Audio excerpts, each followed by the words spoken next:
Richmond Red Devils. Watch Austin's pass. They find Cruz inside, actually before Keys can shut down the passing lane. Then on the rebound, we get the foul. Cruz is number 34. See, he's pulling Edwards from behind. 2 team fouls against each club so far, as we're a little over halfway through the first period. Jam-packed, another sellout crowd at Market Square Arena for this championship game. Oh, there's a outstanding pass from Kyle Persinger to Derek Keys. It looked like Persinger might take the shot, and to the last minute spotted Keys into the hoop and got it to him in a hurry, puts Marion back in front by 1. Now, each team playing his own defense, although Marion matches up more frequently. But there are some seams in that zone, and right now, that's what they're probing for on each offensive try on each end. Austin missing. Rebound front board. Claiborne's got it in the corner. Here's Woody Austin. He loves that spot. He won't get it this time. The rebound is by Cruz. They made him change his shot, but he still managed to get it. David Cruz, second bucket. Bill Green is an author, you know. He's written a book called Bill Green's Matchup Zone, and college coaches from all across the country have come to find out how that works. Jay Edwards' third field goal. He's going to write an edition on how Jay Edwards shoots from the right corner. He may have to have a large chapter on that, because the kid can flat do it. 2.5 minutes to go. First quarter, 10-9. It's been back and forth, as Tom mentioned, throughout this first 8 minutes of play. Coleman looks like he wants that 20-footer and changes his mind. Still looking over Jay Edwards. Back to Coleman again. Coleman is not afraid to handle that basketball. Dishes it off inside to Cruz. David's third bucket. He had only 6 points in the entire game against Gary Roosevelt. He's got 6 already with still 2 minutes to go in the first period of this championship game tonight. Edwards. Jones couldn't get it to fall, and here come the Red Devils with a chance to get their biggest lead. It's deflected away, and last touch by Richmond. Well, they had a 4-on-2 situation and couldn't tally. We're going to have a timeout here with a 1-point ball game. Richmond leading 11-10. One of your network sponsors, Farm Bureau Insurance. I feel like a new man. He just bought a new car. And I shopped all over town. He compared prices, options, warranties. And I picked out this little beauty. Very sporty. Then we needed to insure our new car. So I shopped all over town. She compared cost, coverage. And I chose Farm Bureau Auto Insurance. Very smart. You make a very smart, very sporty couple. You want to fix me? Thought you never asked. Let's go.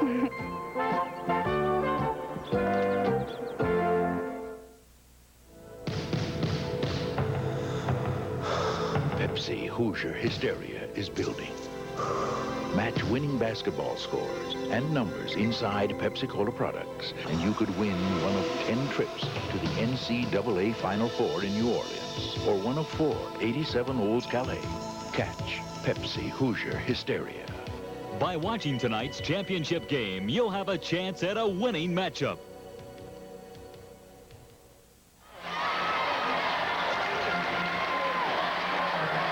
George Griffith, graduate of Brighton, now Lakeland High School and Ball State University. We've got a mic on George tonight. If we have an opportunity, we'll get some comments from him. Tom? We have Larlin Cooper in the ball game now for Richmond. He replaced Cruz, who's on the bench at the moment. Cruz going out of the lineup with 6 points on 3 field goals. He's the top scorer for the Richmond Red Devils. Well, they lob it across to Kyle Persinger. Shot is long, rebounded by Edwards, who's got a 10 of them already. Edwards also has 4 field goals. Lyndon Jones has yet to score a field goal. He has 3 rebounds, 4 field goals, 8 points, and 3 rebounds. Jay Edwards, who averages 7.3 rebounds per game. A minute 20 to play here in the first period. I am a little surprised, Tom, how Richmond's been able to dictate the pace of this ball game. Well, we were talking during the break, and Bill Green's defensive philosophy has basically been, we're not going to get beat with our defense. We're going to play sound, fundamental basketball on the half court. And they really have never been the type of team that has gone out and forced the issue with their defense. It's been more of a sound, fundamental approach. And that may be the type of thing that George Griffith is playing upon right now. But nevertheless, we have a 1-point ball game and still a long way to go. First quarter winding down with 45 seconds remaining, and they may wait for a final shot. Richmond has led by 1. Marion's been ahead by as many as 3. That's the biggest margin of the game, of course. Here is Woody Austin. Austin's got to hit that shot to keep Richmond in this ballgame. Got his own rebound. He's the top rebounder on the club. Then took a bad shot, and the rebound taken by Claiborne, and he can't get it. Austin's got it again. Woody will take another shot and score. I'm not sure when I know when he's taking a bad shot, Tom. Well, about any shot he takes, you know that can't be too bad. No, he is something. He's shooting 56% on the season from the field. He was 9 of 20 for 45% in the afternoon game. Oh, good baseline move by Jay Edwards. Edwards has 10 points in the first period, 10 of the 14 the Giants have. And that's the end of the first quarter.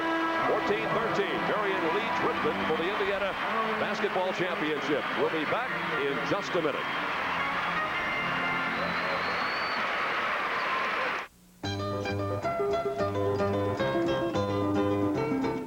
I discovered that Ball State University has an excellent faculty to help me prepare for my career. Other students find programs that are right for them, too. Ball State offers degrees in architecture, business, the science. Game, and he had 22 in the afternoon win over Bedford North Lawrence. Quarter break, Dave Cruz back in for Richmond, replacing Larry Cooper. Woody Austin handling the ball in the corner. He gets double teamed immediately and throws it across diagonally. Well, that pass is very common anymore against all these zone defenses. You used to throw that pass at high school, Tom, and you got to go sit down next to the coach for a while. But now it's part of the offense. Claiborne rebounds. Here's Woody Austin again. Austin one more time. Why not? Nothing going, though. And finally, the rebound taken out there by Jay Edwards, who has 4 rebounds in the contest. Now, that'll shoot your shooting average a little bit. You get 4 like that and don't get any of them to fall, you're going to lose some percents.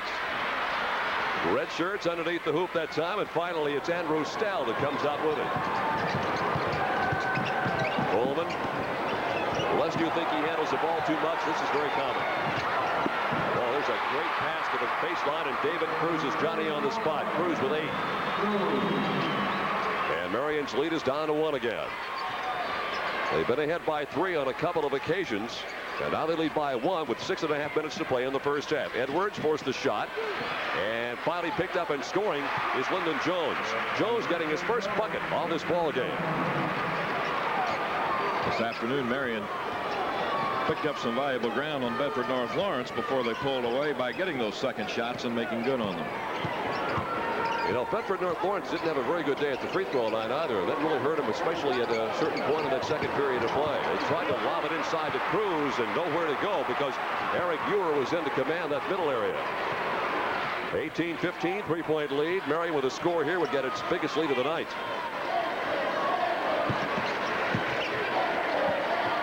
Kyle Persinger inside now to Eric Ewer. Now, that's just a defensive mistake. You can't let Ewer get the ball in that position. And George Griffith is upset. He's going to have a timeout right here. And during this timeout, one of your network sponsors is Milk Promotion Services of Indiana. Everybody knows how to do that kick. Health kick. Yeah. Whoa. The goodness of milk is a real health kick. Health kick. Yeah, milk.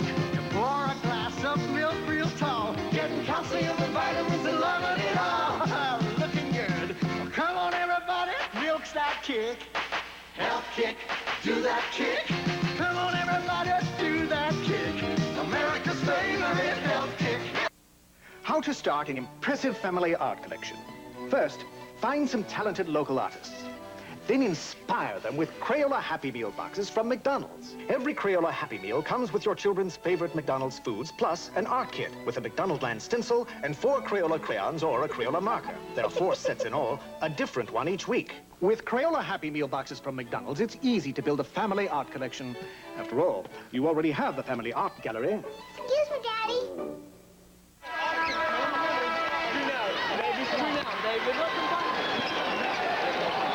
This stupid thing.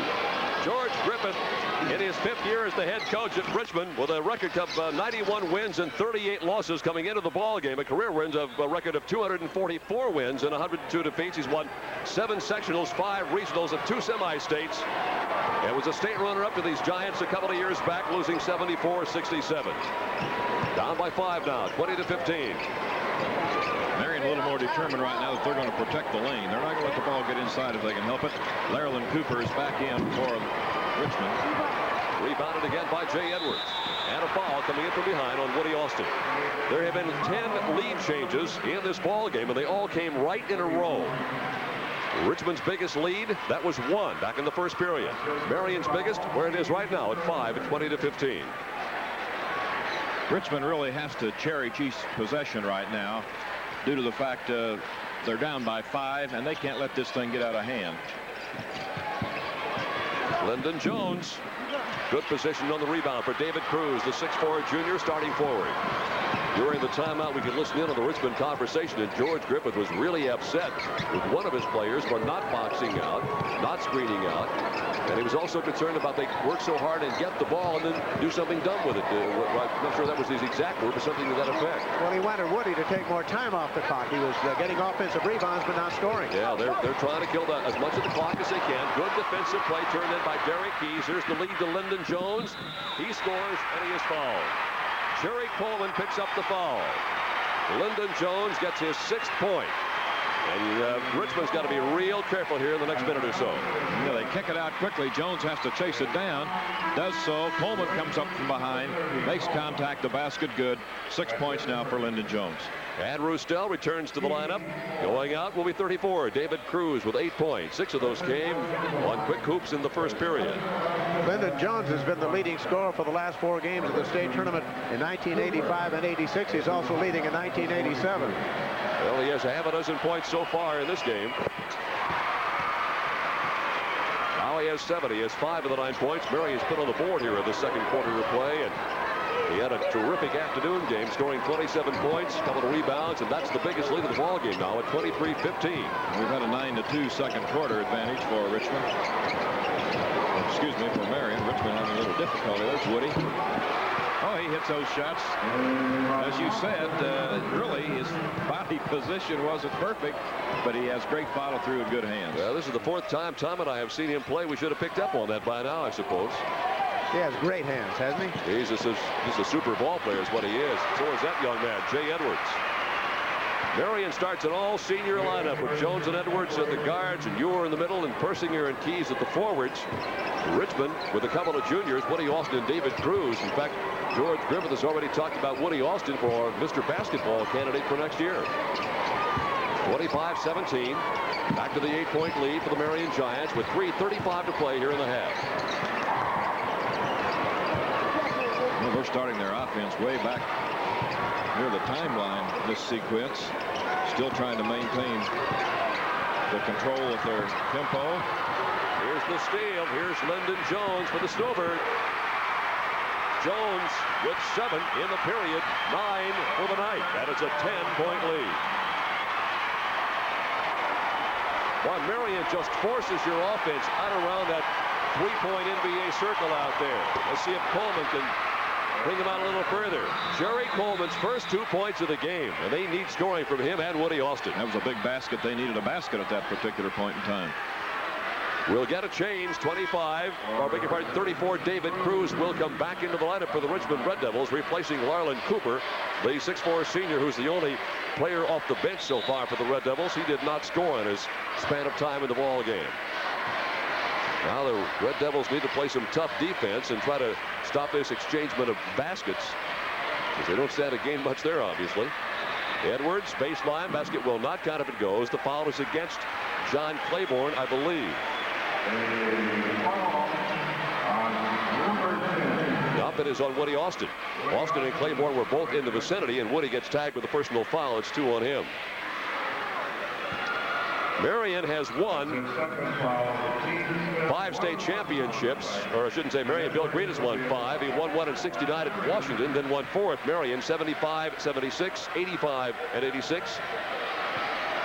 And at the school, they have won 5 championships alone. 1926, Jerry. Yeah, they beat Martinsville 30-23. Gene Thomas was the coach then. The ball club went 27-2.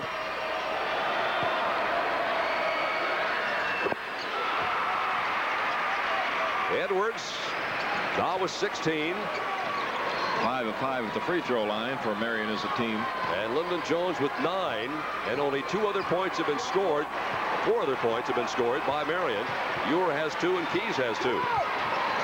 Griffith wants Woody on the left side of the court. Blocked by Jones. Oh, they made some good defensive plays. Intercepted at the other end by Claiborne. Now it's 3-on-3 the other way. Claiborne will take the 14-footer and a foul. On Lyndon Jones, that's his first, third against the ball club. It'll be a shooting foul as we take a look at it one more time. Well, Claiborne comes away with it right here. He's going to take it on the dribble.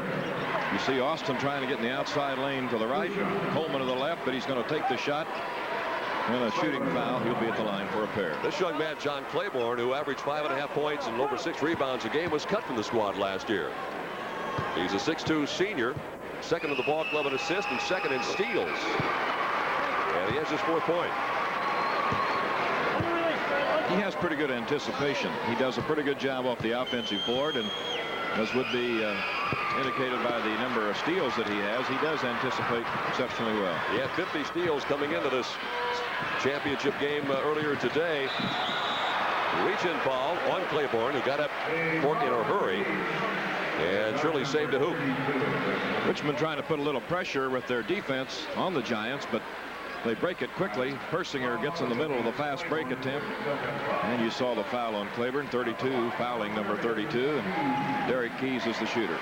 When you match these two ball clubs up statistically, Marion wins every category except free throw shooting, where Richmond shoots 74%, and Marion's not that good a free throw shooting ball club at 66%. But Marion's average is 82-1 to Richmond's 70.8.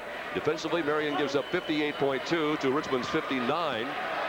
And field goal percentage, Marion 56 and Richmond 51.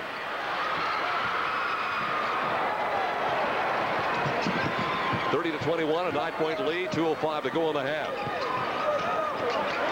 Another steal by Jay Edwards. Edwards almost tossed it away as when he made it guard, Lyndon Jones goes to get it. Here's Jones, dropped it inside, it's deflected away, belongs to Richmond. For you Bedford North Lawrence fans and Gary Roosevelt fans, at halftime we will show to you, live as it happens, the presentation of the Final Four medallions and medals that will be handed out, so stick around for that. A minute and 45 seconds to go here in this first half. Richmond has really lost a lot of continuity to their offense. They're just kind of groping now, trying to find something where they can get an open shot without too much sequence to their pattern.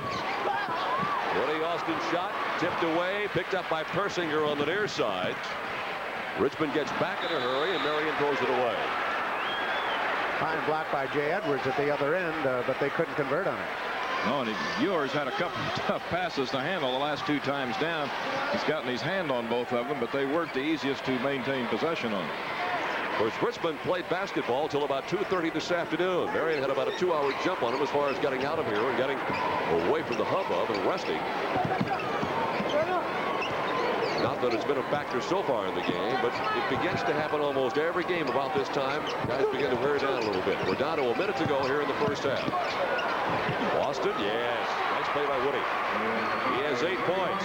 Found himself in a pretty difficult spot to get that ball up and over the rim, but he has the moves and the guile to do it. Austin and Edwards average 41.5 points a game, and so far in this ball game they have scored only 10. Jay Edwards again. Edwards has 18 points, a 10-point first quarter and an 8-point second period of play, and the lead goes back to 9 again with 32 seconds to go here in the half. Richmond may be content just to keep it as close as they can and go into the locker room and let George Griffith redesign something to try to have an impact on the zone that Marion set up in. And the Giants are very content just to lock it back in there and wait. Now we're down to 11 seconds. You see it on your screen. Cruz can't get it. Rebounded by Edwards again. He's had a great rebounding first half. He takes the shot. Oh, wait a minute, what do we got here? They have a backcourt foul and a very bad situation for the Red Devils, committing a foul with a second remaining. And not only that, but number 3 on Woody Austin.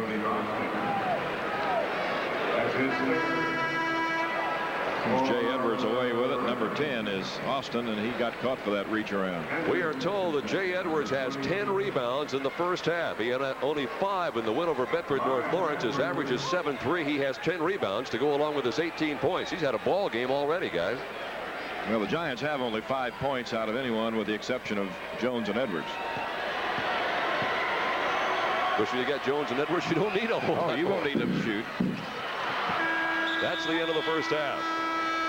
Well, Richmond's got some work to do.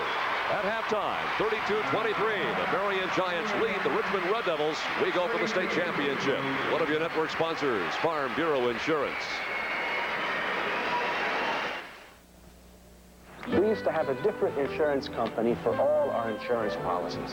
But when something went wrong, we were never sure who to call. So we got Farm Bureau Insurance to insure everything. It's a lot easier. It's more convenient. And there's no confusion. We got one company, one agent. And only one phone number to remember. You might say Farm Bureau's one of a kind. Mm-hmm. Just like you. Oh, no. Looks nice. Good friends like you are so very hard to find. Stand by me, you understand. Gonna share a Coca-Cola with a friend of mine. This is the life, these are the real things. You're the heart of it, yeah. Every day, in every way, Coca-Cola's a part of your life. When Coca-Cola's a part of your life, you can't beat the feeling. Halftime score, the Marion Giants 32, the Red Devils of Richmond High School 23. Marion being led by Jay Edwards with 18. Woody Austin and David Cruz each have 8 for the Red Devils of Richmond High School. Well, the Gary Roosevelt Ball Club is here. The Bedford North Lawrence Ball Club is also here. And we are in preparation of handing out the Final Four awards. And we'll be going back across the floor momentarily to Tom Carnegie. Let's pick it up now. Bedford North Lawrence. Don Noblet of Jasper will present the finalist medals, assisted by Shorty Birdsall. For Bedford North Lawrence, first Rusty Garrison. Eric Hughes. Ernie Lovell. Troy Boshier. Troy Eichert, Brad Noel, Greg Pittman,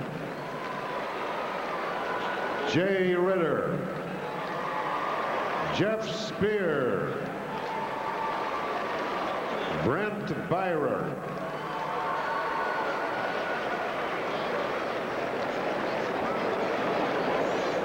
Jimmy Jones,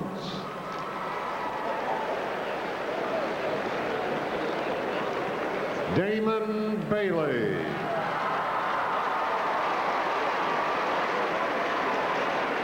And the manager, Bobby Fleetwood. Assistant coach, Mark Matthews. The head coach, Dan Bush.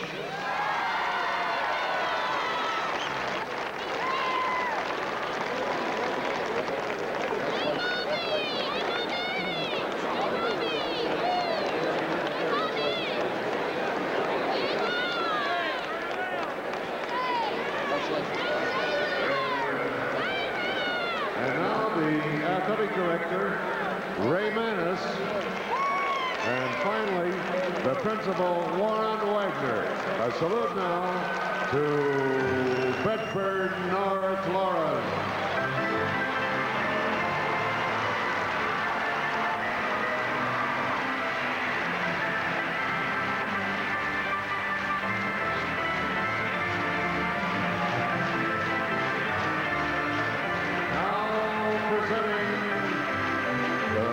Participant medals to Gary Roosevelt.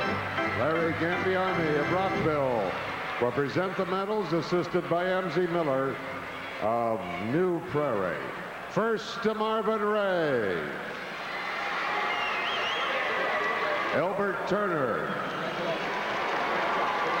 Scotty Fields.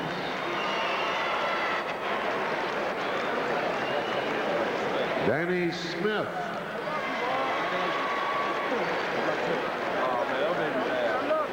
Victor Williams.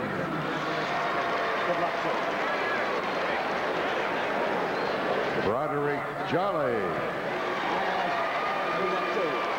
I love you, Mom. Anthony Kelly, James Clayton, Terry Smith, Kenneth Shannon,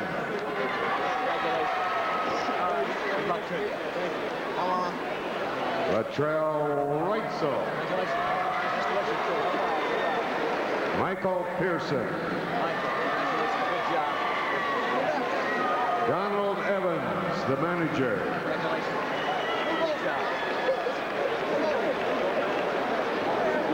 The assistant coach, Ronald Broom. The athletic director, James Dowdell. The head coach, Ronald Haflin. And the principal of Gary Roosevelt, Robert E. Jones. So there you have it. The final four participants, Gary Roosevelt and Bedford North Lawrence. They've done themselves proud in their schools and their communities, respectively. Also proud with the arrival here in the final four. Is that Dean's sister? Yes, it is. Dean that's Tia. That's Dee McDowell, our director's sister, and she is one of the cheerleaders for Gary Roosevelt High School. So we are at halftime, 32-23. Marion leads Richmond. Back in a minute. One of your network sponsors, American Fletcher, National Bank.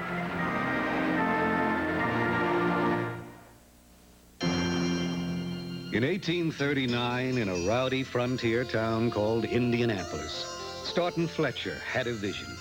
He would build a bank for this new nation, a bank that would stand strong and firm, growing as the nation grew. He would build the confidence of Indiana's hard-working people, meeting their ever-growing needs. Now, American Fletcher is becoming Bank One. We're an aggressive, innovative financial organization. And with Bank One, we're starting a great new future. We'll be part of one of the nation's most dynamic financial organizations, with the resources to keep growing and serving Indiana today and tomorrow. Together, we're 15,000 people with a vision of what a great bank should be. That's why American Fletcher is now Bank One. Now there is a future Marion Giant. Well, if they win 3 in a row, that youngster's going to say that they were right here when it all took place. Here you have time stats, Tom. Yeah, there's a big one. Richmond has taken 7 more shots than has Marion, but they have 3 fewer field goals to show for it. And look at those disparities in the percentages. Everything else pretty even. The rebounds, turnovers. Marion actually has turned it over a couple of more times, but the shooting from the field has been the big thing, and that's in Marion's advantage. All right, Tom, it's 32-23 with Marion out in front of Richmond here at halftime. Both ball clubs now back on the floor. We'll be back in a minute. One of your network sponsors is Milk Promotion Services of Indiana. Everybody knows how to do that kick. Health kick. Yeah. Whoa. The goodness of milk is a real health kick. Health kick. Yeah, milk. You pour a glass of milk real tall, getting calcium and vitamins and loving it all. Looking good. Well, come on, everybody. Milk's that kick. Health kick. Do that kick. Come on, everybody. Do that kick. America's favorite health kick. Milk. It takes more than just a pretty car to get my attention. Get high-performance savings on every 1987 Pontiac. Buy or lease. Get up to $1,200 cash back, depending on model and equipment, or get 3.9% GMAC financing. Take actual retail delivery from dealer stock by April 30th. Get up to $1,200 cash back or 3.9% financing. And every new Pontiac comes with a 660 warranty. You've got my attention. At your Central Indiana Pontiac dealers. Pontiac from the Pontiac Bank. Did you see it in the night rain? Looking good. Did you see it through the doorway? Ooh, so good. You can feel the excitement growing. You can feel the thrill it's showing. Feeling like you never felt before. Be the leader of the pack in a Pontiac. A Pontiac from the Pontiac Pack. As you look at the Richmond Red Devils scoring, Lyndon Jones of the Marion Giants currently has 82 points in the semi-state and state final games up to this moment. He had 46 in Fort Wayne, 27 this afternoon, and 9 tonight. He did not play more than just about half of the game last Saturday night in Fort Wayne against Penn. Richmond scoring, as you see, Austin and Cruz with 8 points apiece. And the Marion individual scoring will show Jay Edwards coming in with 18 points in the first half to lead the way. Hilliard? We'll be back with the second half in just a moment. One of your network sponsors is Farm Bureau Insurance. It's not a body shop. It's a chop shop, where stolen cars are stripped of their parts. You can help deter auto thieves by supporting stricter licensing and titling laws, insisting on tougher jail sentences for car thieves, and by etching your vehicle identification number on the windshield of your car. Your Farm Bureau insurance agent can help. We gotta shut them down before they clean up. True or false? For the cost of one shower with an electric water heater, you can take 2 showers with a gas water heater. Compared to electricity, gas dries 3 loads for the price of 1. Heat from an electric heat pump feels cold and drafty, while gas heat feels warm and comfortable. You're smarter to choose gas. 52-year-old Bill Green, he and his wife Marianne with 4 youngsters, Kevin, Mike, Ellen, and Larry, graduate of Manual High School here in the city. And also Indiana Central, or now the University of Indianapolis. In his 12th year at Marion, he split some time there. He was at the Giants coaching helm from 1971 to 76, won 102, lost 48, got 2 state titles. Out of coaching from 77 to 81, working for a paper company. Got to the point he missed this particular atmosphere, came back into Marion in 1981. He has been there ever since. He's won 148 games, lost only 19, won 2 more state titles. He has won 5 North Central Conference championships, including, of course, this year, and he will be the coach of the Indiana All-Stars this year. He also coached the squad in 1976.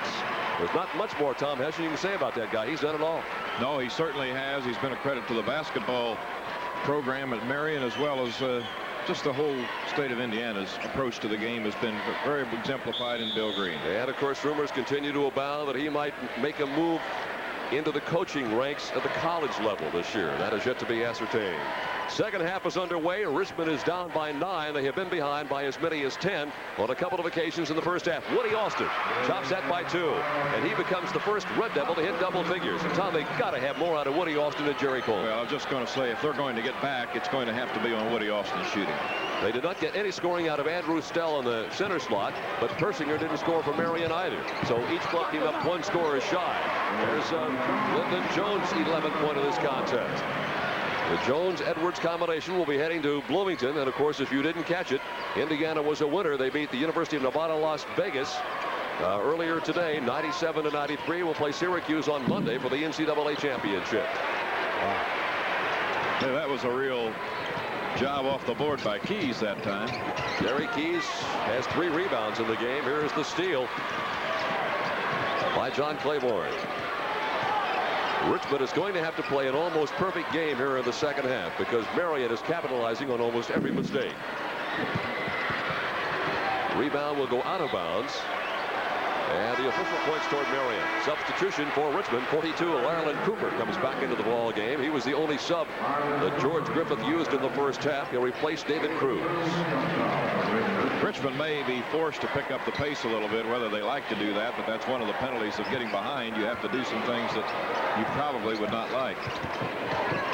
Marion leads by 9. A hoop here would put them ahead by 11, which would be their biggest margin of the night. Lyndon Jones from 17. And Woody Austin kept it free, but also picked up the personal foul. And that is 4 on Woody. And that is a major factor in this basketball game. Well, the Red Devils just about a step behind in reacting to the ball right here, actually. It's a rebound that a couple of fellows, Stell, Austin, both had a chance to get, but they just weren't in position to do so, and Austin picks up the foul. Well, we're going to see how many minutes that Coach George Griffith can keep him on the bench. It's now 6:33 to be played in the third quarter.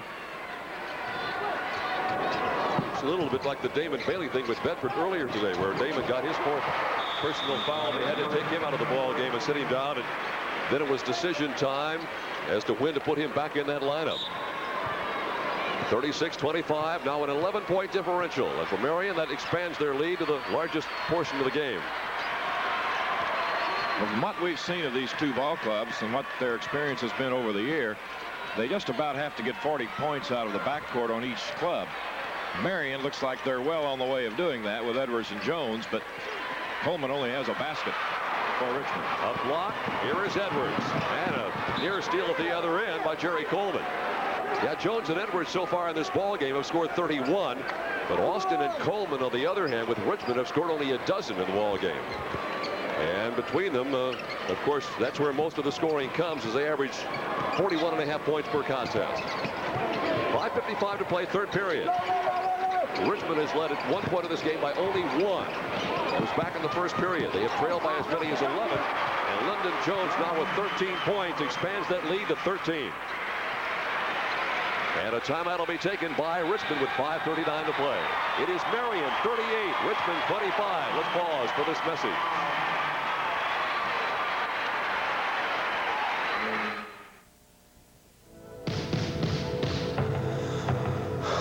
Pepsi Hoosier hysteria is building.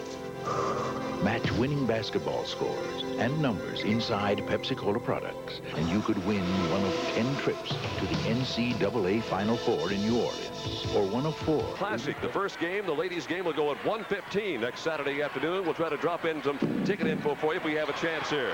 Coleman getting his first field goal in the second half. Only his 4th of the game, or second field goal of the game, his 4th point of the night. 38-27, 11-point lead for the Marion Giants.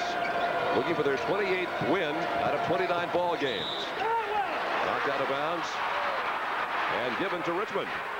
Their only loss this year, by the way, was down in Lexington in a bit of an affair with Lexington Lafayette coming out on top 78-74 in a showcase event of a number of the top teams from the Southland.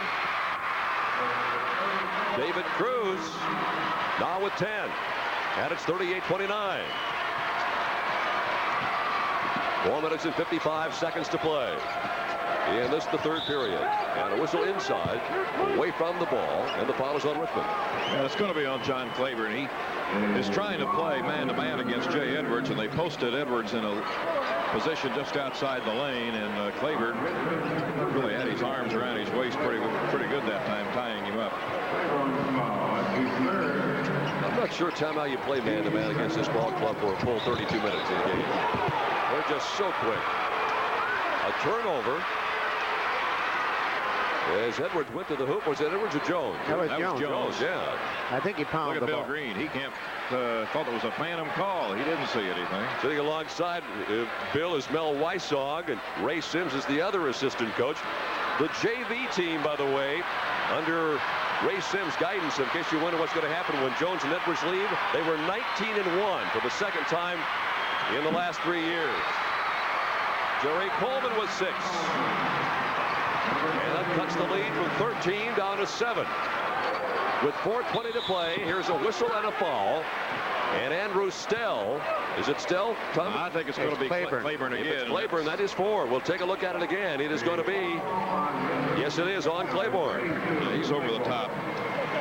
They've made up their mind that they're going to place Edwards in a low post position to try and get him the basketball, and it's very tough to defend him from behind. Of course, now George Griffith really has his hands full. He has 2 players with 4 personal fouls, Woody Austin and John Claiborne. So we'll see Derek Cooper, a junior at 6'4", who did not play. No, I beg your pardon, he did play, did not score in the afternoon game today.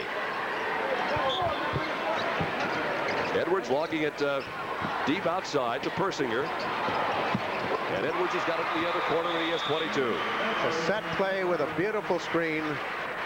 Yeah, that's a very typical inbounds play that we see quite often. The man throwing it in is the shooter, and they run him at the opposite side off the pick, as Hilliard mentioned, and got him the ball in good time, didn't they? Sure did. And he can shoot it. Marion stays in their zone. A forced shot that time by Coleman, and the rebound comes to Marion. Not very many second opportunities for the Red Devils of Richmond. 3 minutes and 50 seconds to play in this third period. Last touch by Marion. It'll belong to Richmond, and Jerry Coleman comes up limping. That right leg with the brace on it was hyperextended earlier in the season. He's down right in front of us here. He hyperextended that knee, and that's what the brace is for, is to try to help him get through the season. And that's the first time, Tom, I think, of the 4 games we've seen him play that's been a factor at all. Yes, it is. And George Griffith, as you see watching, he wants to know what else can happen bad right at the moment with Austin and Claiborne both on the bench. 4 personal fouls and his main scoring threat down, but they didn't call a timeout for him to come in from the bench, so he's able to stay in the contest. There is one other player, A.J. Hendricks, that did play some this afternoon for Richmond, and he has not seen any action in this ball game this evening. 9-point lead for Marion with 3.5 minutes to go in the third period. Score is 40-31. Cruz missing. And a foul underneath on Derek Cooper. The Red Devils out there kind of deliberately passing the ball around. They've got some fans over there as they're now down by 9, wanting them to shoot the ball and move to the basket. There's not a lot of patience in a situation like that from the spectators. I guess they think there's a 9-point shot. If you can shoot it out there, you can tie it up real quickly. Jones gets the roll. Linden with 15. Edwards has 22. That accounts for all but 5 of the points that have been scored on Marion's side of the column. And a foul on Linden Jones. And that is 2 on him. In his entire game, Tom, unless I missed it, Marion has only committed 4 fouls. That's the first foul this half on the Giants. And Woody Austin is back in, so he sat out just a little over 3 minutes. Coach George Griffith making the decision that we can't worry about 4 foul situation. If we're going to be a factor in the ball game as far as a chance to win it, we've got to have Woody on the floor.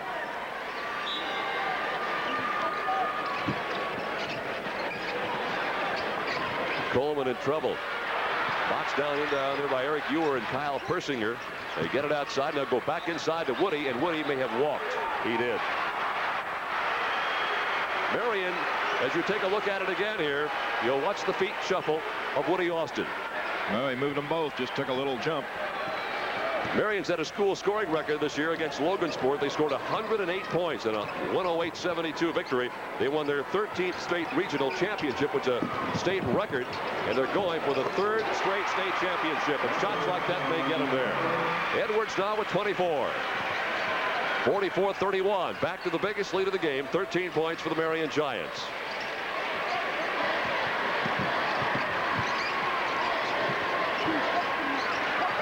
Austin had it knocked away, but off the leg of Eric Ewer. This year they won their 3rd straight North Central Conference title.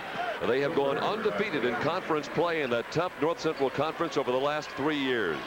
They broke the sectional, the regional, and the semi-state scoring records this year, and had a 20-game win streak snapped by Lexington Lafayette in that Lexington, Kentucky Classic earlier in the season. Almost a great play by Coleman, but to come up dry. Here is Linden Jones at the other end, and they got a blocking foul called on Richmond. It's on David Cruz.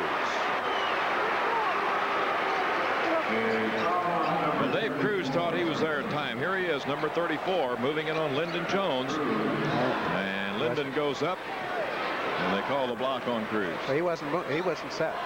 That's why the call was made the way it was. Right. Linden Jones is a Parade Magazine All-American. He'll play in the Capital Classic later on. And of course, I mentioned he's headed for IU. He's a candidate for Coal-Mister basketball this year. Already they're promoting Coal-Mister basketballs with Jones and Edwards, and that may indeed come true. He has 16 points. Leading scorer in the semi-state and the state finals for the last 2 years. He has 233 points in his 6 semi-state and 4 state finals games over the last 3 years, and that broke the old mark of 201 set for the Big O, Oscar Robertson, in 1955 through 56. Jones and Edwards have scored all of the points for Marion here in the second half. 6 for Edwards, 8 for Jones. Woody Austin. Austin with 12.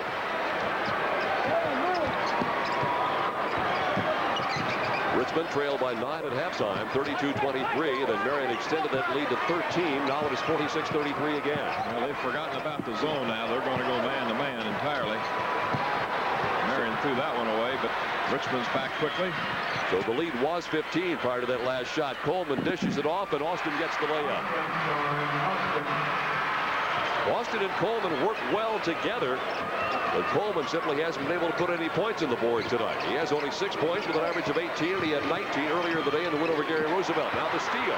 Here is Woody Austin. He's got help from Jerry Coleman. Austin takes the 10-footer, and the rebound tapped up and good, I believe, by David Cruz. Right. Yes.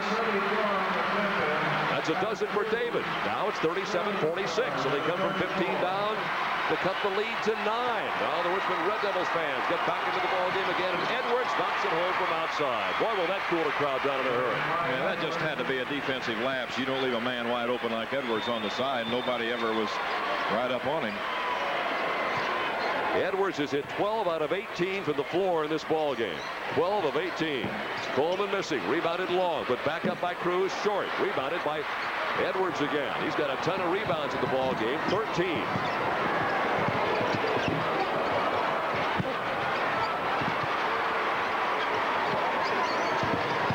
Lyndon Jones. Foul prior to the shot. Basket will not count. The foul apparently is on David Cruz, and that would be his 3rd. As Claiborne comes back into the ball game for Richmond.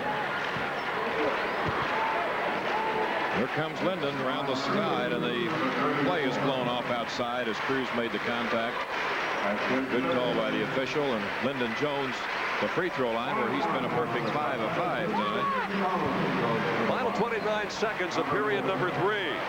48-37. Marion ahead by 3 in the first period, stretched it to 10 in the second quarter, 15 here in the third period. And with 27 seconds showing, another steal at midcourt and an over and back violation, so Richmond gets the basketball. The Red Devils have 14 points from Woody Austin, and they have a dozen out of David Cruz. Not much Derek Keyes could do about that. He came across the line, briefly had control, had to back off, and the stripe was right behind him. Jerry Coleman. And apparently Richmond content to go for the final shot of the third period. They are down by 11, 48-37.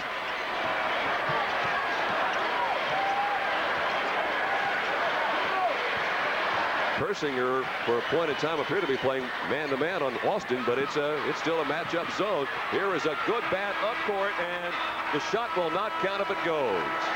8 more minutes to decide the state champion. 48-37. Marion leads Richmond, which we head to the 4th and final period. One of your network sponsors is Milk Promotion Services of Indiana. Percentage today, had he gotten one more, he would have tied for the most free throws successful in the lead. Here's the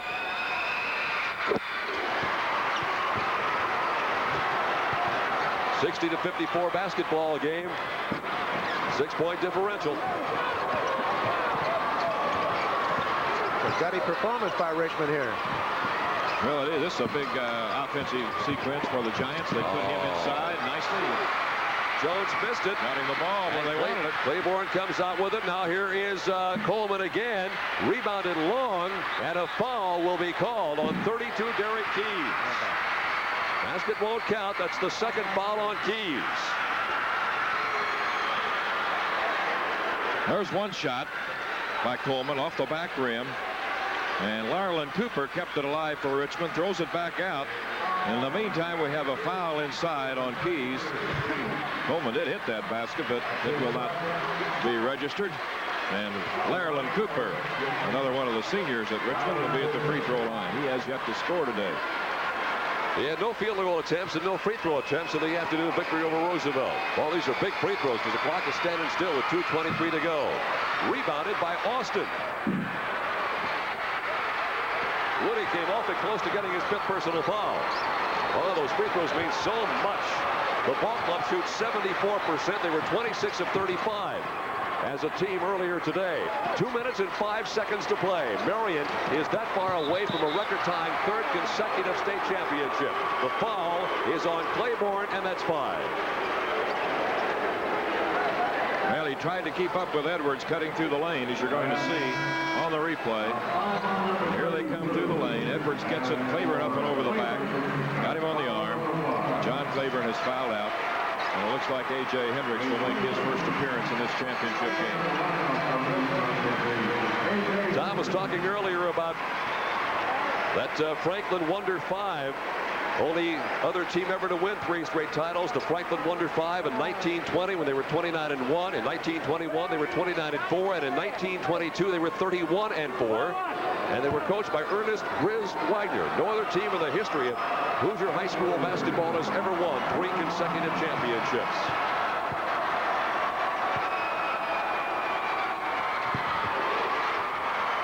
Edwards' first point in the 4th period, 27 for the night.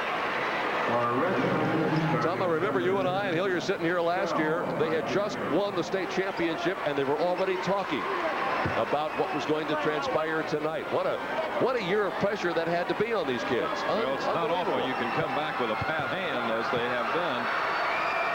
Indianapolis Addicts had the opportunity for 3 in a row 30 years ago, 1957, but they had a mixture of players. It wasn't the same group that had won the previous 2 championships. Rarely, Tom, do you get a defending champion, because somewhere along the way you're going to lose at least 2 or 3 of your starters, but they got the whole full house back here. In fact, they had a chance a few years back after they'd won back-to-back state titles. In 75 and 76, they had a chance to win a 3rd, and it didn't come out that way. A minute and 42 seconds to go. The Marion fans behind us began to feel the glow of another championship. They've got a 62-54 lead. Woody Edwards. Edwards' first field goal in the 4th period. He has 30 points. Now Bill Green, I think, begins to realize that he is on the doorstep of his 6th coaching state championship. That is something else nobody's come close to.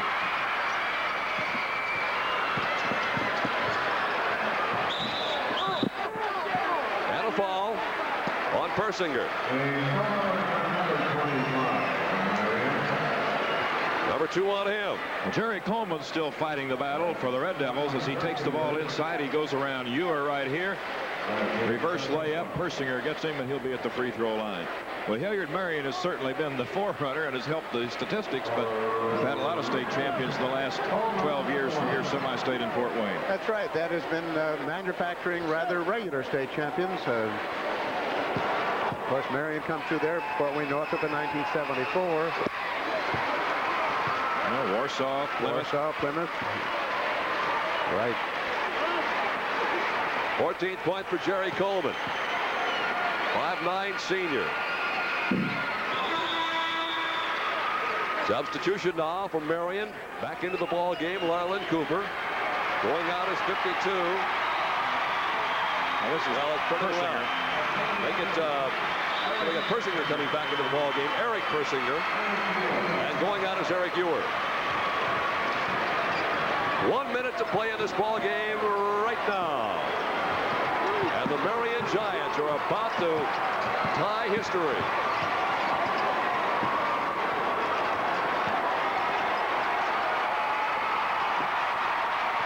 They have spread the floor, and it's all but over. Just watch it and enjoy it.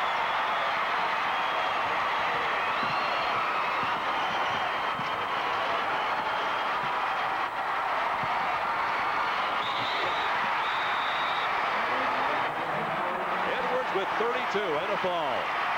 And the celebration begins on the Marion Giants sideline. And that man is in the process of picking up his 353rd career victory, his 252nd at Marion High School, and another state championship, number 6. Number 6, incredible. Nobody has 5. I just can't imagine in this day and age being able to do that. It's so difficult to get out of your sectional or your regional or those semi-states. But to get this job done is remarkable. There will be massive changes now on the part of both ball clubs. Well, Lyndon Jones goes out for the final time. And Bill Green holds his hand in the sky. Lyndon is going out with 23 points. They will pull Edwards, I'm sure, at the next dead ball. He has 32 and looking for 33.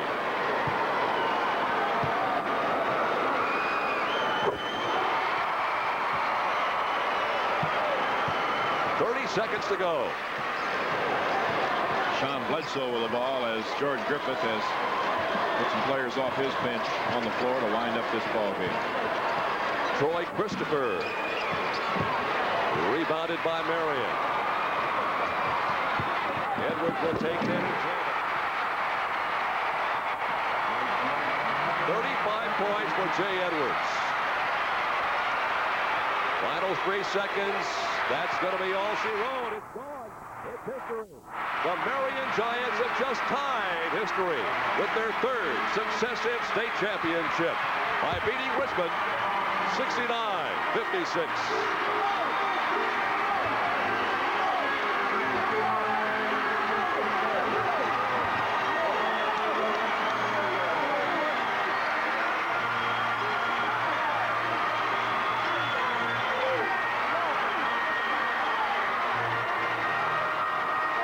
Of the IHSAA Executive Committee.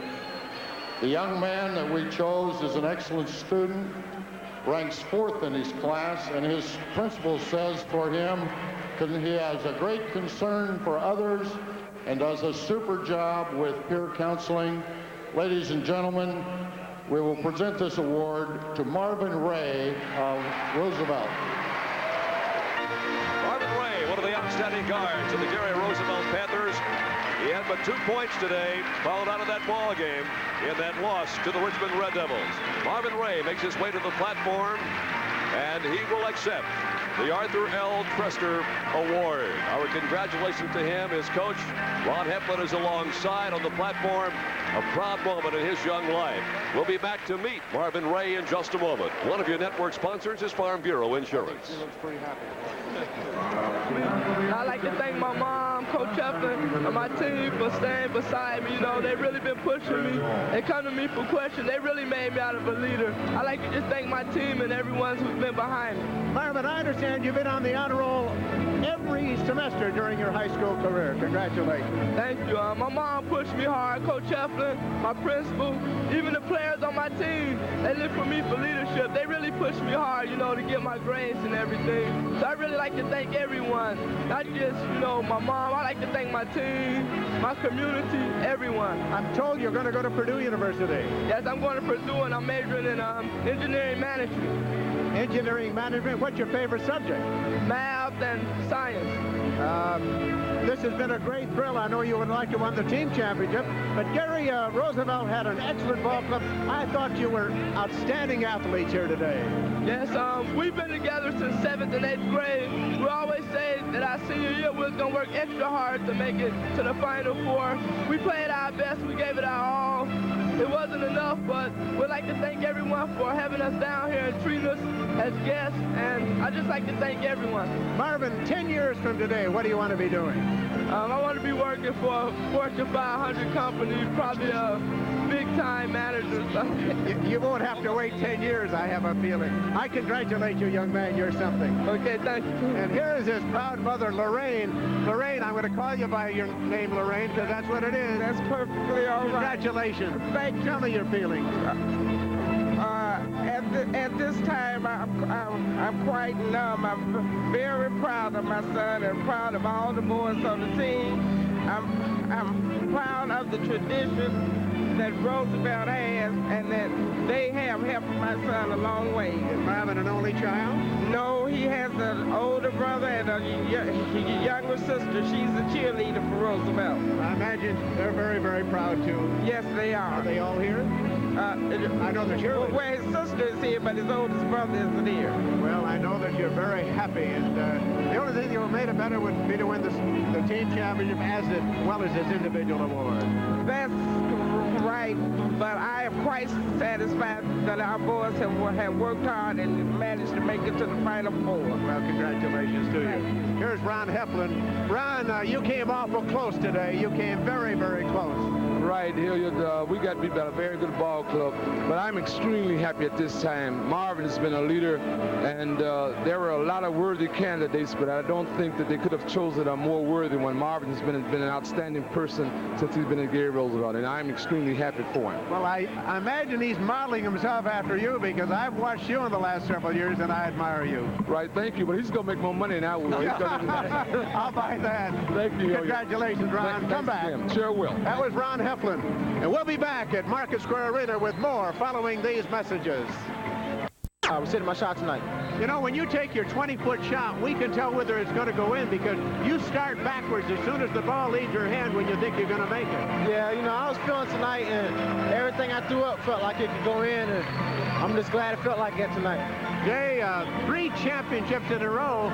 Bobby Knight would be happy with 3 championships in a row. Right, you know, I hope they can go on and win their championship, and, you know, me and Lynn will be support, you know, backing them up. And what can I say? You know, winning 3 in a row is history, and I doubt it ever be matched again. Jay, you had 35 tonight. What was your highest single game total for the year? Oh, I can't tell. I think 30 maybe. 30? So this is your all-time high for the year? For the year it is, yes. Oh, congratulations. You've got a bunch of great teammates to work with, and you work very hard. I know that Bill works you hard, but you love him. Right, he's our coach, but plus more, he's our friend, and he guided us through the year this year when we had problems, and he's just a great man. What about this afternoon's ball game? You didn't quite click on all cylinders all the way. Right, you know, we didn't give out a good showing this afternoon. We really couldn't get in the flow, but tonight we felt if we come out here and play hard, that our good game was coming up. You know, one of the thrills I get is not only seeing these events, but to see young men and young women mature like you have in the last 3 years. You've gained so much poise and confidence. Right, you know, we as sophomores, we had LaFon Bowens and JT and Nick Mallory to lead us, and we was just looking on. Then last year was a good win for us, because we this me and Lynn had experience, but this year all of us had experience. We came out here and did what we had to do. Jay, are you superstitious? You have a superstition? No, not really. You know, as long as we play hard, I think we'll be all right. Congratulations, young man. All right, thank you. Jay Edwards. Here is Jim Fricky, the Marion Athletic Director, and I'm sure he has a message to the fans, if there are any left in Marion. I'm not sure, but Jim, congratulations. I know the job you do, and you were an outstanding... Usually winning and fun. I'd shoot about 400 jump shots in the afternoon, and then in the evening we'd play like 3 or 4 hours of 5-on-5. When I was in grade school, and I had set my mind to that, I said one day maybe I'll be able to play in the high school tournament. Every garage had a basketball hoop. The fathers had probably played.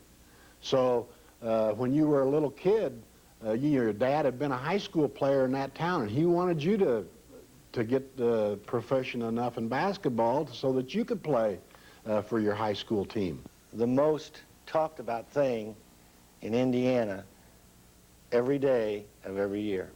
You've been watching just a few abbreviated interviews from the Indiana High School Athletic Association 2-hour movie celebrating the history of high school basketball in Indiana. The movie, titled Indiana's Game, features footage from each state tournament as well as old radio broadcasts and more than 80 personal interviews with the players and coaches who had a prominent role in building our basketball heritage.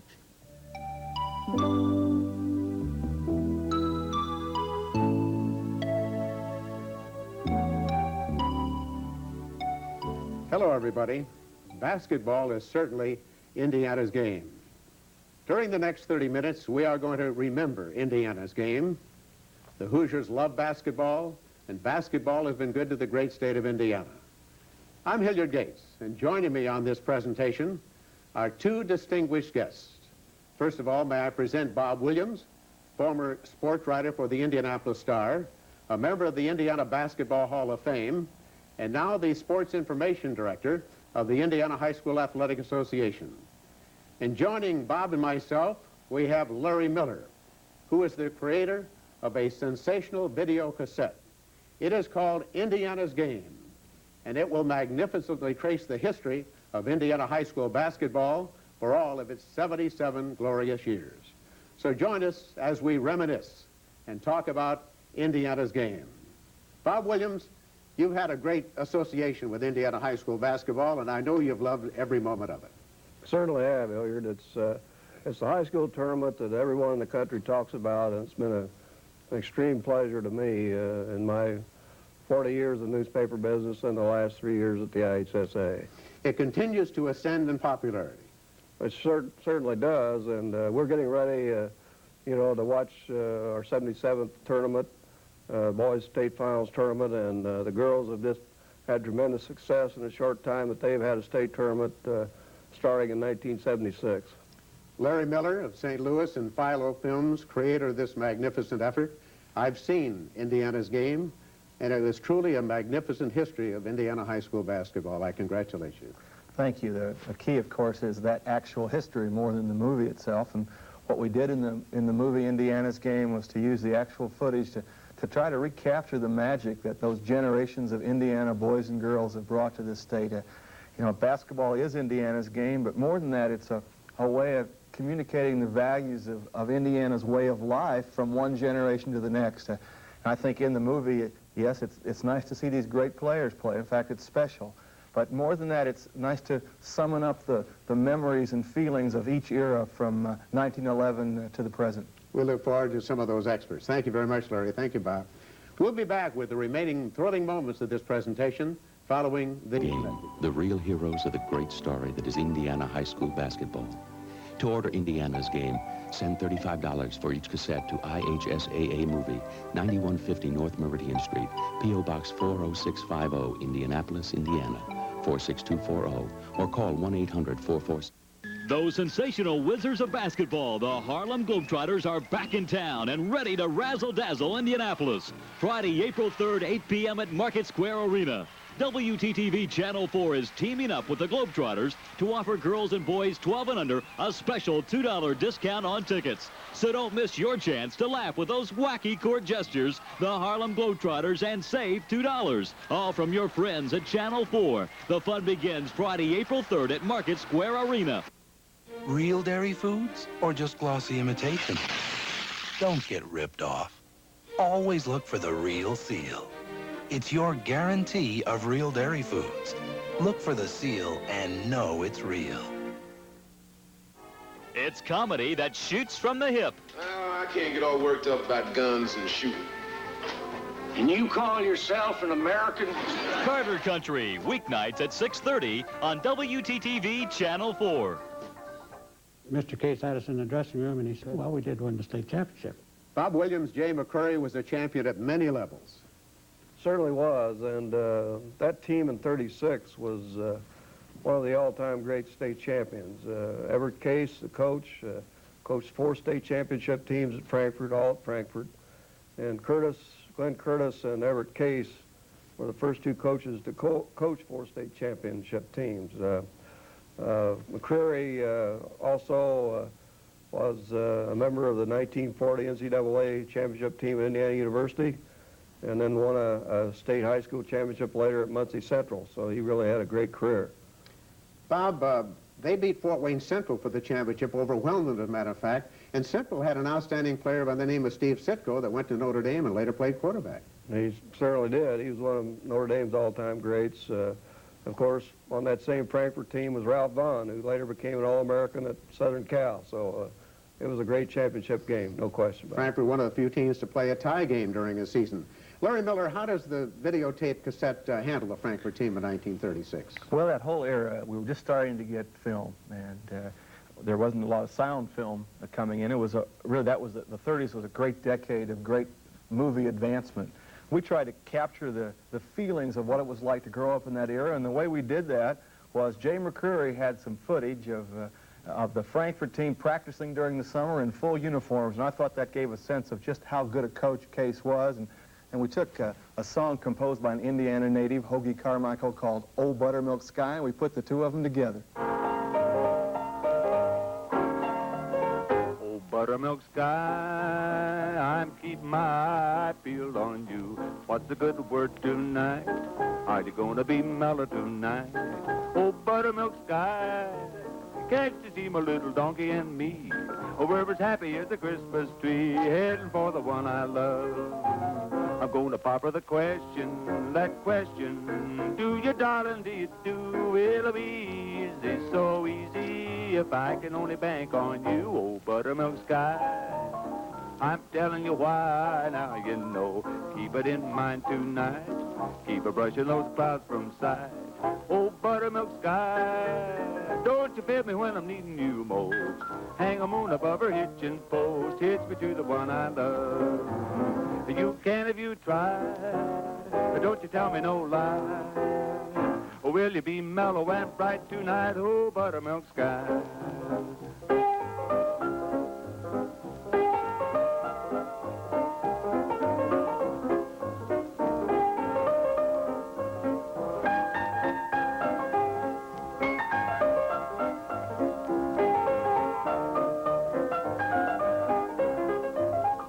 If you try, but don't you tell me no lie. Or will you be mellow and bright tonight, oh, buttermilk sky. An interesting piece on Frankfurt. Indiana's game goes modern now. We talk about one of the greatest games ever played for the state championship, and that was 1982. Bob Williams, Plymouth won that year. That was a great final game. Again, I think the thing about Plymouth, that Plymouth team, was that in addition to being one of our smaller state champions, every week of the tournament, Plymouth was the underdog, and yet they really were a very competitive team, and Scott Skiles being their top player and later becoming a great player at Michigan State. The whole team looked up to Scott, and Scott was such a fierce competitor that I think his motivational skills and everything just really carried him through a lot of tough spots. The shot that he made to tie the game, I would have guessed or predicted as it left his hand, it was going to be 3 inches to the left of the rim. Somehow, I think divine guidance got it into the basket. It's true, and I think the most amazing part about it all is that the pass that they got to Scott, you know, and that they were able to get it off with just a couple of seconds on the clock, and the pass had to be right on the money for him to get that shot off, and he, of course, as you know, it was a three-point job, you know, in today's game, but it was a sensational game. He scored 39 points, and that came within one of tying the all-time record held by Dave Shepard at that time. That's true, and that was the first multi-overtime game since 1915, I believe. Larry, what about the 1982 game in the video cassette? Well, from a movie perspective, the immediacy, the electricity, the leadership that Skiles gave that team, I think that ball went in because he wouldn't let it not go in. And I think that's why, underdog or not, they always won. And so in the movie, we went to the play-by-play of that time, and we just wanted to make the viewer remember what it was like to be under the spell of Scott Skiles. One of the greatest moments in Indiana high school basketball history, the 1982 championship game with Gary Roosevelt in Plymouth. Gary Roosevelt looking for a second state championship. They got it to Skiles. 20-footer. It's good! Can you believe it?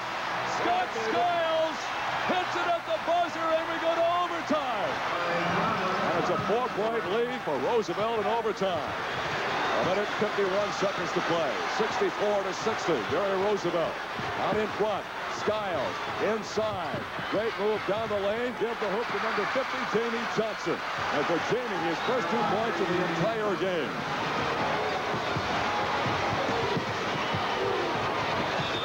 Whoa, my goodness. The Plymouth player crashed across that first table and hit his head. That's Skiles. Put his head on the second table. Deep in the left corner is Skiles. They can't get it to him. Now they do. Great pass. Sensational pass. And this is Ronaldo Thomas at the free throw line for the Roosevelt Panthers, trying to give them the lead. He didn't get it. It's tapped around. 2 seconds. 1 second. Double overtime. Double overtime. To be quite honest, both of the benches have been very relaxed tonight. Ooh, he got it. It didn't look real pretty, but it rolled inside. Well, let's see here. Scott Skiles, 6'1" senior, top scorer in the state of Indiana, averaging 28.8, 30 points this afternoon. I've run out of how many he's got tonight. Skiles Wells hits an all-important one. 3 seconds, 2, 1, it's over! Plymouth has won the state championship. When you're playing in front of 17,000 people for the state championship, it's not that hard to keep playing.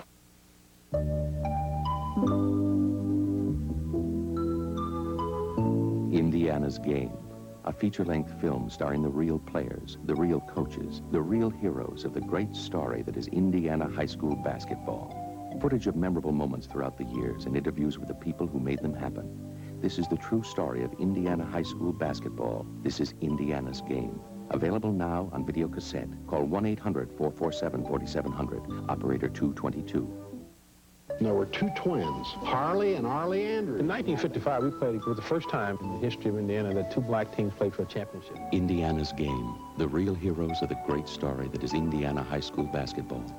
To order Indiana's Game, send $35 for each cassette to IHSAA Movie, 9150 North Meridian Street, P.O. Box 40650, Indianapolis, Indiana, 46240, or call 1-800-447-4700, operator 222. WTTV wants to draw your attention to an extraordinary mystery game with over $250,000 in cash prizes. It's the new Hide and Seek, the winningest whodunit on television. Seen every Sunday night at 6:30 on Channel 4. Pick up game cards at participating Preston Safeway stores. So when you play Hide and Seek, you might find your fortune, along with these other Preston Safeway treasures. When you play Hide and Seek at Preston Safeway, you may be an instant winner of a 2-liter bottle of any Pepsi Cola product. Get your free game card today. No purchase necessary. The tax changes that they've written here on Capitol Hill for 1987 are the most sweeping in history. H&R Block knows you're concerned. This year, put them on your side. They're pledged to finding you the biggest refund you're entitled to. Get back everything you've got coming. I couldn't have done it without you. No way. I couldn't have done it without H&R Block. H&R Block, where more Americans find a bigger refund. What can we find for you? Of girls basketball in the Hoosier state of Indiana has been phenomenal. Just a few weeks ago, the 12th annual championship was played at Market Square Arena in Indianapolis and drew a combined total afternoon and night crowd of more than 26,000 fans, 14,000 at one session. Bob Williams, in 1976, we could not predict such rapid growth. We couldn't, and I think it's just tremendous achievement for the girls to be drawing that kind of attendance, in 12 short years. And the basketball has improved so much that it's just hard to believe that they've come that far. In the early days, it seemed the teams had maybe 1 or 2 stars, frequently only one. But now, in the latest appearance of these fine young ladies, we find regular teams. They play as units. They don't have a lot of jump balls. They play very smoothly. Well, I think, too, they're able to play more different kinds of defenses. They have more exotic offenses and everything. I think in the old days, everybody played his own defense. Now you see a lot of man-to-man defense. You see a lot of traps. So it's really progressed amazingly fast. Larry, in putting Indiana's game together on the video cassette, you picked an outstanding game, the 1980 championship, Southport and Columbus East, and 2 outstanding young ladies were in that ball game. Yes, Miss Stack and Miss Matheny could really bring the ball to the hoop. And when we made the movie, all what we did with girls basketball was treat it just like we treated boys basketball. It was interesting to see how in a short period the girls got advanced so quickly, and the movie shows that. But we paid the girls no special favors, nor did we pay the boys any special favors. If the tournament deserved attention and the games and the players did, they got it. In this particular shot, the 2 teams were so even and the 2 stars went each other so furiously that we edited the movie to give the viewer just a memory of what it was like. 2 outstanding girls in the 1980 Girls Championship game at Market Square Arena, Indianapolis. Amy Matheny had 28 points, and Maria Stack scored 42. They're a control-type ball club, and they'll try to work it to Maria Stack as often as possible. Peel to Stack out of the right corner. Yes! She hits that overhead 18-foot set shot. Kind of sparked the Cardinals, who were behind early. Matheny scores from out front. 6 seconds to go. Unbelievable finish here in the 5th girls basketball tournament. Here comes Matheny in Southport. She's working for the shot. Nobody there. Oh, it counts! It counts! Krieger. Unbelievable! Krieger. Lowry ties the game.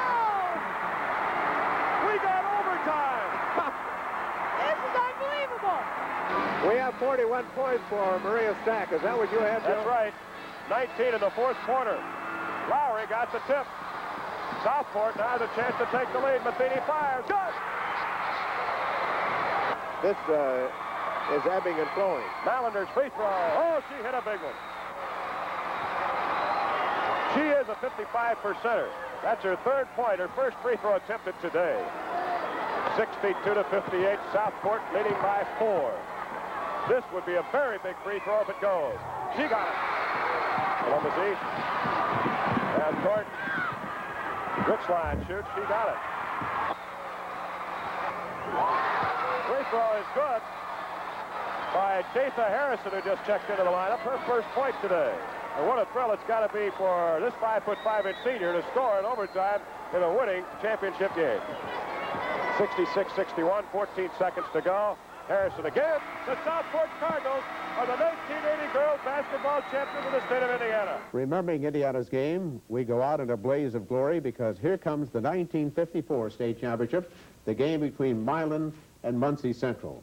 Bob Williams, as I remembered that game, it was our very first telecast from Indianapolis. I would have thought that Milan, in my memory at least, had stalled throughout almost the entire fourth period of the game. Well, I don't think they stalled the entire fourth quarter, but they held the ball until they could get in position to really go for the basket in the last minute or two with some selected high percentage shots. And as you know, they were behind through most of the time that they were stalling.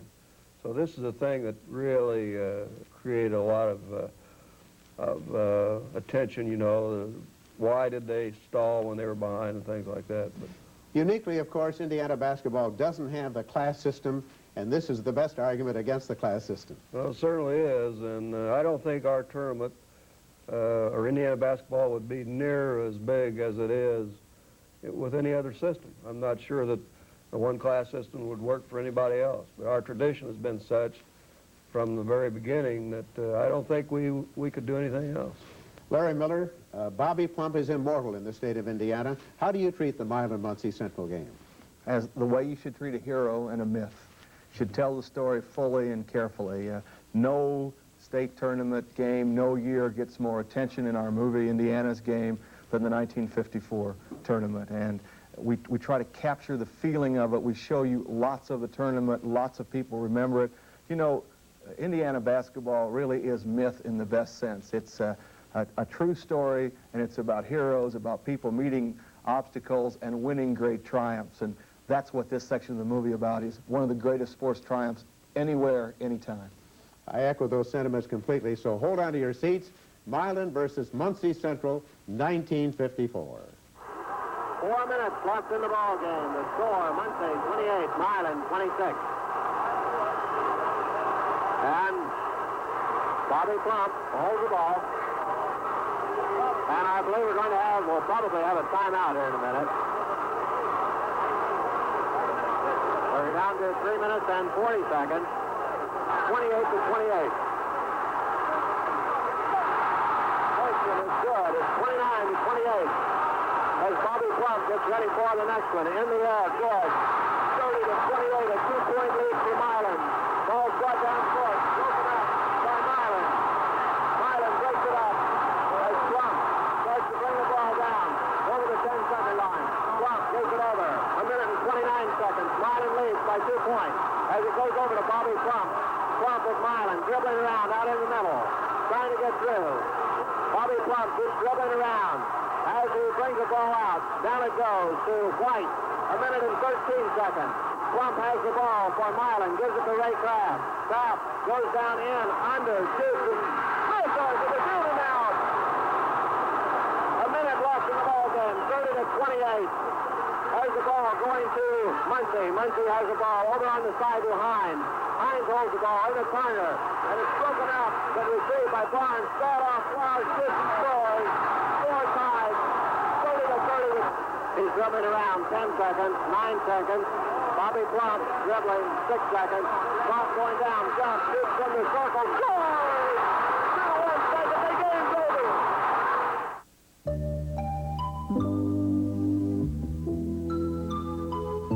Indiana's game, A feature-length film starring the real players, the real coaches, the real heroes of the great story that is Indiana high school basketball. Footage of memorable moments throughout the years and interviews with the people who made them happen. This is the true story of Indiana high school basketball. This is Indiana's game. Available now on video cassette. Call 1-800-447-4700, operator 222. There were two twins, Harley and Arlie Andrews. In 1955, we played for the first time in the history of Indiana that two black teams played for a championship. Indiana's game. The real heroes of the great story that is Indiana high school basketball. To order Indiana's game, send $35 for each cassette to IHSAA Movie, 9150 North Meridian Street, P.O. Box 40650, Indianapolis, Indiana, 46240, or call 1-800-447-4700, operator 222. What's new for Opryland 87? A rootin' tootin' musical way out west. And from radio's golden age, the big broadcast. And all our other great shows. Ride the Old Mill Street. It's new. See Nashville Now live. Cruise on the General Jackson. Enjoy music, music, music. The world-famous Grand Ole Opry. Take an Opry sightseeing tour and visit the Opryland Hotel. So plan to see Opryland, USA. Like you've never seen it before. For more information, call 1-800-228-1800. Those sensational Wizards of basketball, the Harlem Globetrotters, are back in town and ready to razzle-dazzle Indianapolis. Friday, April 3rd, 8 p.m. at Market Square Arena. WTTV Channel 4 is teaming up with the Globetrotters to offer girls and boys 12 and under a special $2 discount on tickets. So don't miss your chance to laugh with those wacky court gestures, the Harlem Globetrotters, and save $2. All from your friends at Channel 4. The fun begins Friday, April 3rd at Market Square Arena. We'll be getting to the immortal Jimmy Rail in just a few moments.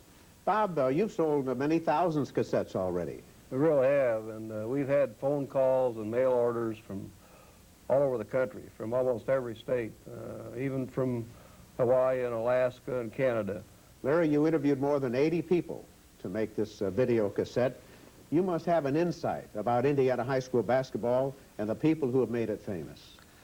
The movie, I guess, expresses the insight. More than that, I developed a love for basketball, renewed my childhood love for basketball, and began to appreciate just how much it meant to the fabric of Indiana life.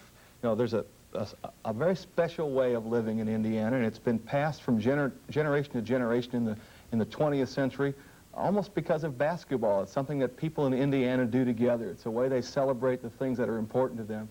And that connective thread of Indiana life in the 20th century has been basketball, high school basketball.